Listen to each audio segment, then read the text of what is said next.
Сәлеметсіздер ме, құрметті оқушылар? Бүгін бізде қазақ әдебиеті сабағы 3-ші бөлім махаббат және абырой. Сабағымыздың тақырыбы ұшқан ұя повесінің көркемдік стилі. Оқу мақсаты шығармадағы көркемдегіш құралдардың қолданысын талдай отырып, автор стилін анықтау. Сабақ соңында күтілетін нәтиже шығармадағы көркемдегіш құралдардың қолданысын талдай отырып, автор стилін анықтайды. Ең алдымен автор стилі дегеніміз не? Соған назар аударайық. Көркем шығарма эстетикалық категория. Ол ең алдымен оқырман сезіміне, оның ой санасына әсер етуі тиіс. Шығармадағы көркемдегіш тілдік құралдардың көп кездесуі, жазушы тілінің шеберлігін, орынды сөз оралымдарының ұтымды, қисынды жұмсалу жайын көрсетеді. Жазушы стилі өзіндік сөз өнері мен суреткердің өзіне ғана тән қалам ізі. Әр жазушының өзіне тән сөз қолдану мәнері, оларды ұштастыра білу өнері, әсерлі түрде жеткізу шеберлігі болады. Жазушы стилін шығармадағы көркемдегіш бейнелеуіш тәсілдер арқылы да көруге болады. Көркемдегіш құралдар автордың шығарманы әсерлеу, бейнелеуіне септігін тигізіп, оның шеберлігін танытатын құралдар. Ондай құралдарға ажарлаудың, құбылтудың түрлерін жатқызуымызға болады. Көркемдегіш құралдар. Көркемдегіш құралдар туралы не білеміз, соны анықтап алайық. Көркемдегіш құралдарға метафора, метонимия жатады. Алдымен метафора дегеніміз не? Метафора екі нәрсені, не екі құбылысты салыстыру және жанастырып, жақындату негізінде астарлы, тың мағына беретін бейнелі сөз тіркесі. Метонимия өзара байланысты балама ұғымдарды қолдану, құбылысын орнына оның ерекше қасиетін көрсету. Кейіптеу әртүрлі жануарларды, табиғат құбылыстарын немесе жансыз түрлерді адам кейпіне келтіріп суреттейтін көркемдегіш тәсіл. Эпитет заттың не құбылыстың айрықша белгісін қасиетін білдіретін бейнелі сөз.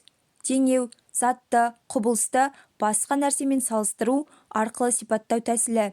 Ирония бір қарағанда мақтау тәрізді көрінгенмен оның астарында әжуа, кекесін басым болуы мүмкін. Бізге берілген тапсырма, берілген үзінділерден көркемдегіш құралдарды тауып сәйкестендіру. Үзінділер.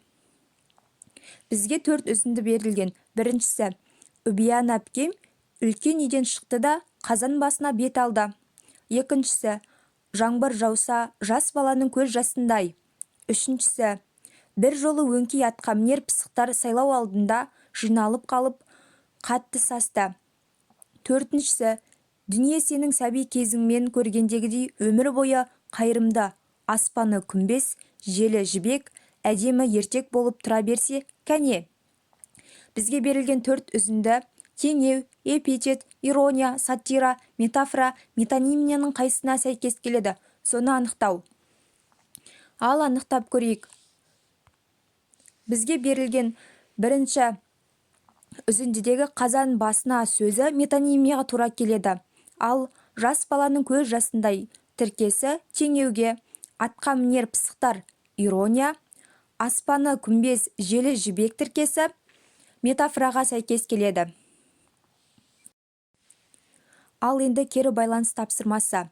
Шығарма үзіндісінен тұрақты сөз тіркестерімен мақал мәтелдерді теріп жазу. Алғашқы мүшел нәрестенің қырқынан шығатын күн. Бұл күні үй ішінде, ауыл аймақта да көтеріңкі көңіл, көп шаттық үстем болатын. Екінші мүшел баланың 7 жасқа толған күні. 7-ге келгенше бала жерден таяқ жейді деп тегін айтылмаған ғой. Сол 7-ге толған күні әрең аяғын жерден нық басты деп санайды. Ендігі мүшел 13 жас. 13-те отау иесі деген мақал бар. Бұл енді оңды солды тани бастадың. Ер санатына іліктің, сенімен есен десер, ақыл бөлсер, кезең келді деген сөз. Ал түйе болса маңғаз басып, ырғала, ыңыранып, ернінен көбік шұбыртып, мойнын сан құбылтып, төңірегіндегінің біреуінде көзіне ілмей жатқан екен. Таласып, таусыла беріңдер, бейшаралар, босқа болдырғанша алаңсыз тыныға берейін. Мен сендер сияқты күн сәулесін күтіп шығысқа жүгірмеймін де. Көз майын таусып, төңірекке үңілмеймін де. тәңірден алғашқы жылдың атын өзім алып қайтам деп тікенек күйсеп жата береді. Бейшара тышқан өзінің дәрменсіздігін мойындап жан ұшыра безек қағады. Бізге берілген кері байланыс үзіндісі осы үзіндінің ішінен тұрақты сөз тіркестері мен мақал мәтелдерді теріп, тапсырманы орындап жібереміз. Кері байланыс тапсырмасын күнделік кезет немесе Кунафина 65 парақшасына жібереміз. Осымен біздің сабағымыз аяқталды. Сау болыңыздар.